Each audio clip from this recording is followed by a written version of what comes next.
Hey, Abraham. I can't believe I'm here.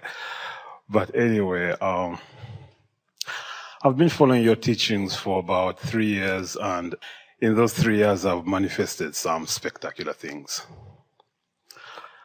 But the question I have right now is that, let us say I'm trying to manifest something and I want it to come really quick, okay? And let us say that because you want it to come really quick, you're aware that it isn't coming really quick, so you're shooting yourself in the foot by wanting it to come really quick. Because your awareness that you want it to come quick brings forth your awareness that it isn't coming quick, which holds you in a vibrational discordant to what you want. So isn't it interesting? The quicker you want it, the slower it comes. Okay. Now, let us say...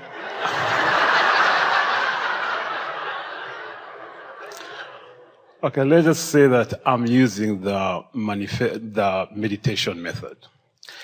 Is it more effective for me to meditate by getting into that meditation state and completely shutting down my thought process, which I can do? Or let us say I want to manifest Jerry and Esther's monster bus. Is it better for me to get into that state and visualize that bus and think about it and feel extremely joyous while thinking about it? Is that a more effective way of bringing the bus in, or is it better for me to just shut down my mind and just think about nothing? Well, it's a perfect question, and we're going to give you the perfect answer slowly. The answer to that question depends upon you. And what we mean by that is, if whenever you think about having something wanted, if it makes you aware that you don't have it, then the more specific you are, sometimes the more specifically resistant you are. It's like every subject is two subjects. You pick up a stick that has something wanted on one end, the absence of it is on the other. So you have to decide which end of the stick you are vibrating usually on. So if it's easy for you to imagine the details of the bus, if thinking about it, in fact, feels so good to you that it takes you right into the vortex, then we would say the more specific you are, the faster it will come. But if thinking about it reminds you that you don't have it, then the specifics of it slow you down. So that's why it's a sort of molding thing. The answer to the question is, be as specific as you can be while still feeling good. So another way of looking at it is, by meditating and quieting your mind, the vortex will take you in. So once you are in the vortex feeling good, now begin pondering this desire. And as you ponder it, if you're able to still remain feeling good, then ponder it with more detail. And if you still feel good, ponder it with more detail. But if you get specific enough that it activates your awareness of lack, then the vortex will spit you out. Then you start the process over again. Get into the vortex in whatever easy way you can. Maybe by focusing on some subject that every time you think about it, you easily get into the vortex. Esther has a handful of those. She cannot think about the treehouse back home in Texas without going right into the vortex. And it's funny because she doesn't think about being in the treehouse. She thinks about the people who were building it and the joy they felt while they were building it. She had far more joy in the building process than in anything that she's done in the treehouse since then. But that treehouse and those men building that treehouse, they were like little boys again. It took longer to build that treehouse than it does most big houses. Because they were having so much fun, they never wanted it to end. And every board is a specially cut board. In other words, they just got in there and they milked it for all the fun they could get out of it. And when Esther thinks about the treehouse, she goes right there. Lovable cat takes her right into the vortex, unless she remembers that it got run over last year, and then right out of the vortex she goes. In other words, as you find a subject that takes you into the vortex, then milk it. That's what we mean by do your affirming from inside. So we teach meditation because, and you may laugh at this, it's easier to teach most of our friends to have no thought at all than to have pure positive thought on their subjects of desire. Because so many subjects of desire are laced with awareness that it hasn't come yet. And yet, What we're teaching is deliberate creation. In other words, what could be better than to be in the vortex, flying high, focusing your thought and watching things come about? That's what you really intended, you see. So was that clear? Get in the vortex any way you can. Maybe meditation is a way. And once you're in there, think until the vortex throws you out. Then get back in there. And then think until the vortex throws you out. Until you show yourself that you are able to be a specific thinker of specific things wanted. Okay. There's one more thing that we want to give you here, and that is, this is an important answer to the basis of your question. You have to remember that you're not doing your creating from inside the vortex. You're doing your allowing from inside the vortex. You did your creating from outside the vortex. Most of it. I know what I don't want. Almost all of your asking happened from outside the vortex. So you ask and put it in there. Now your work is to allow. And sometimes when you start trying to create, it blows you out again. And here's the law that we want you to understand. The vibration of a question and a vibration of the answer are very different vibrations.